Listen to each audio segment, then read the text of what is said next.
How often do you use your mobile phone? Honestly, I use my mobile phone quite frequently throughout the day. It's the first thing I check in the morning and the last thing I put down at night. I rely on it for a range of purposes, from staying in touch with friends and family, to managing my schedule, reading the news, and even studying. While I try to be mindful of screen time, I'd say my phone is an essential part of my daily routine.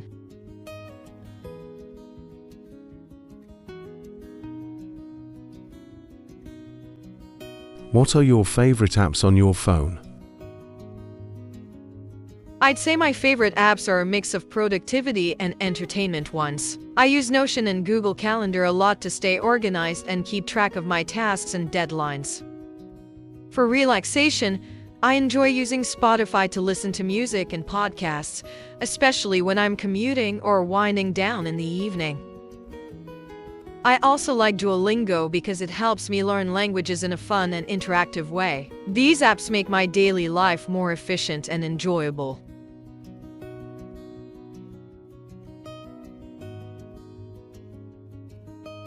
Do you think it's a nuisance if people use their mobile phone on public transport?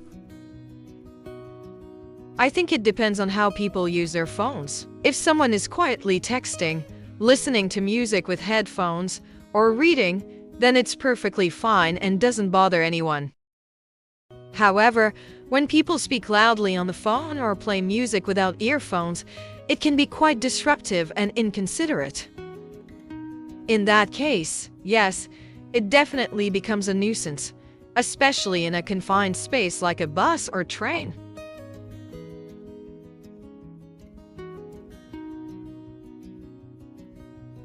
When was the last time you went to the cinema? The last time I went to the cinema was about 2 weeks ago. I watched a newly released action film with a couple of friends. It was such a great experience. The atmosphere in the theater, the sound quality, and the huge screen made the movie much more engaging compared to watching it at home. I don't go to the cinema very often, but when I do, I really try to make the most of it.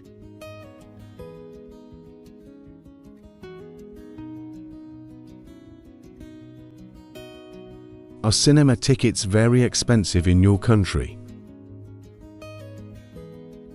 I wouldn't say cinema tickets are outrageously expensive in my country, but they're not exactly cheap either. For the average person, going to the movies regularly could be a bit of a luxury, especially with the rising cost of living. That said, many cinemas offer discounts on weekdays or for students, which makes it more affordable. Personally, I think the price is reasonable considering the overall experience you get.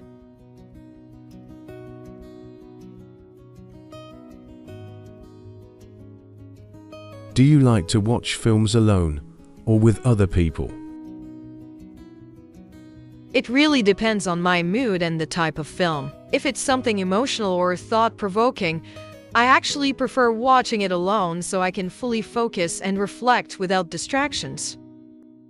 But for comedies or action movies, I enjoy watching them with friends or family because it's more fun to laugh or react together. So I'd say I enjoy both, just in different contexts.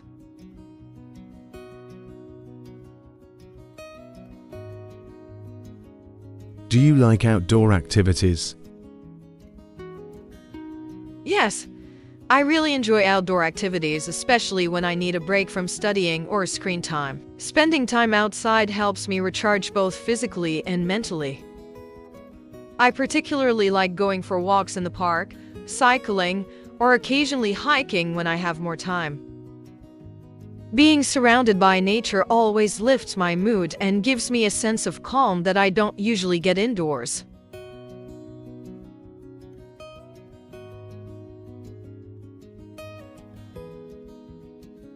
What outdoor activities did you like when you was a child?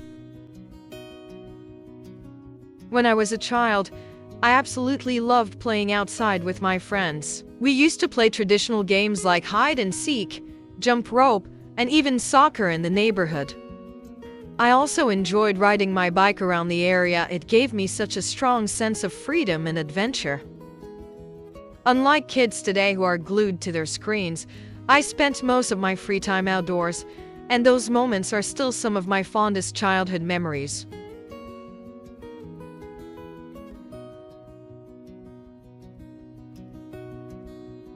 Are you a polite person?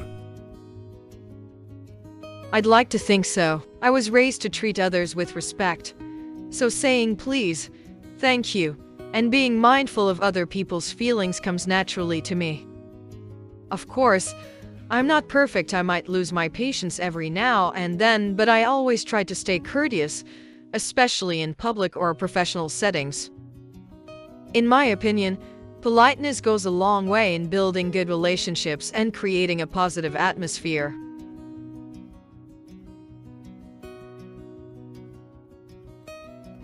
Who taught you to be polite?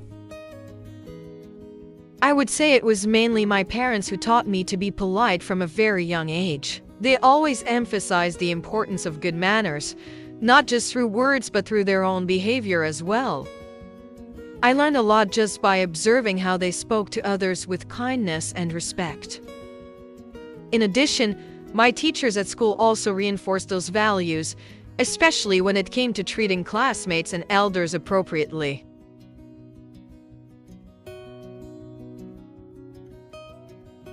What do you do if others are impolite to you? If someone is impolite to me, I try my best to stay calm and not take it personally. I believe reacting with anger usually makes things worse, so I prefer to respond in a composed and respectful way. If the situation allows, I might politely point out their behavior, but if not, I just walk away and avoid unnecessary conflict. At the end of the day, I think maintaining my dignity is more important than winning an argument.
One of my all-time favorite actors is Leonardo DiCaprio. He's an incredibly versatile and dedicated actor who has played a wide range of roles throughout his career.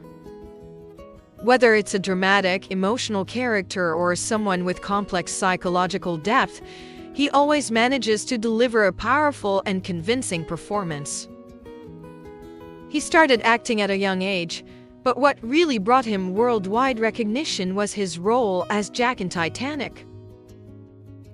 Since then, he's starred in numerous critically acclaimed films such as Inception, The Revenant, The Wolf of Wall Street, and Catch Me If You Can. What I admire most is that he never shies away from challenging roles, and he often collaborates with top-tier directors like Martin Scorsese and Christopher Nolan. What makes him my favorite is not just his acting talent, but also his commitment to his craft and the environment.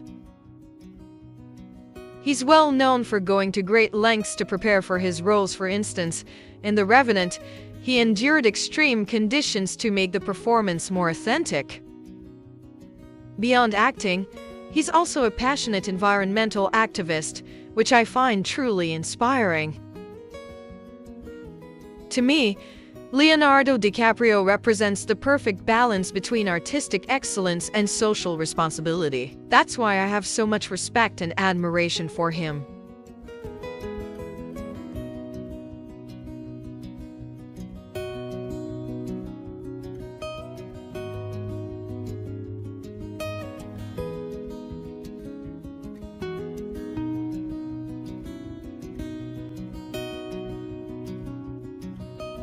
What are the most popular types of movies in your country? In my country, the most popular types of movies tend to be romantic comedies and action films. Romantic comedies are especially loved by young people because they're light-hearted, relatable, and often feature popular celebrities. Action movies, on the other hand, attract a wider audience thanks to their fast-paced plots, dramatic scenes, and impressive special effects.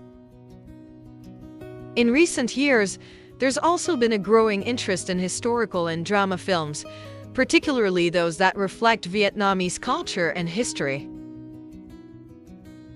Audiences seem to appreciate movies that offer both entertainment and a sense of national identity. On top of that, international films, especially those from Korea and the US, also have a huge fan base, which shows that local tastes are becoming more diverse.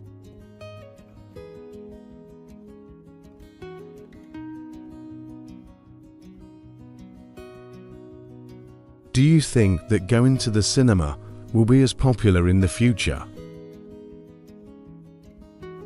To be honest, I think the popularity of going to the cinema might decline to some extent in the future, mainly due to the rapid rise of streaming platforms. Nowadays, people can easily watch high-quality movies from the comfort of their homes, which is both convenient and cost-effective.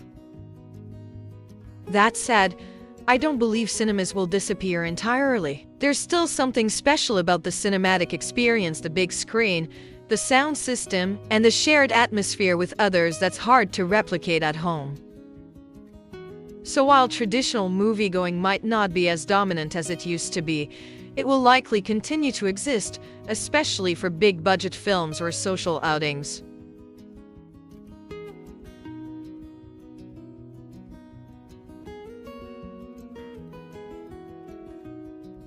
How strong a tradition is it today in your country to go to the theatre? To be fair, going to the theater isn't a particularly strong tradition in my country nowadays.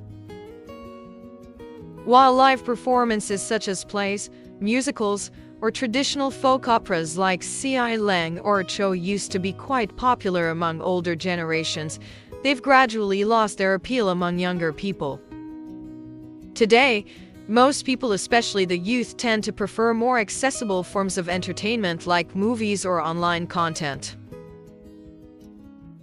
That said, there's still a niche audience that appreciates live theater for its artistic value, and efforts have been made to revive interest through modern adaptations and educational programs. So while it may not be mainstream anymore, it still holds cultural significance and deserves more attention.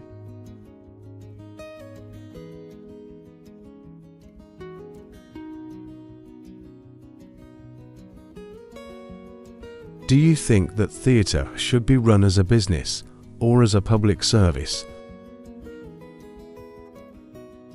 In my opinion, theater should ideally be run as a public service rather than purely as a business. While I understand the need for financial sustainability, treating theater solely as a profit-driven industry might limit its accessibility and artistic freedom. Many meaningful performances are not necessarily commercially successful, but they play an important role in preserving culture, educating audiences, and inspiring creativity.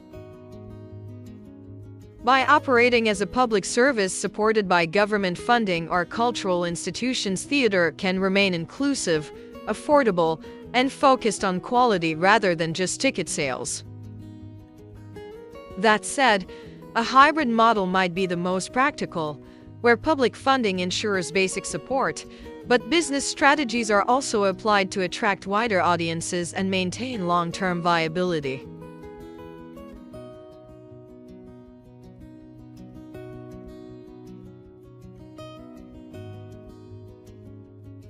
In some countries, governments pay theatres to put on shows for the public.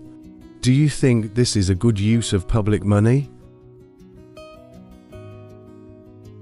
Yes, I believe it's a worthwhile use of public money. Supporting theaters not only helps preserve cultural heritage and promote the arts, but it also makes performances accessible to a wider audience, including those who might not otherwise be able to afford them. In many cases, theater can educate, inspire, and bring communities together, all of which are valuable outcomes for society. Of course, public spending should be balanced with other priorities like healthcare and education, but investing in the arts shouldn't be overlooked. A well-funded cultural sector contributes to a more well-rounded, creative, and empathetic society. So, in my view, subsidizing theater is not just about entertainment, but also about enriching public life in the long run.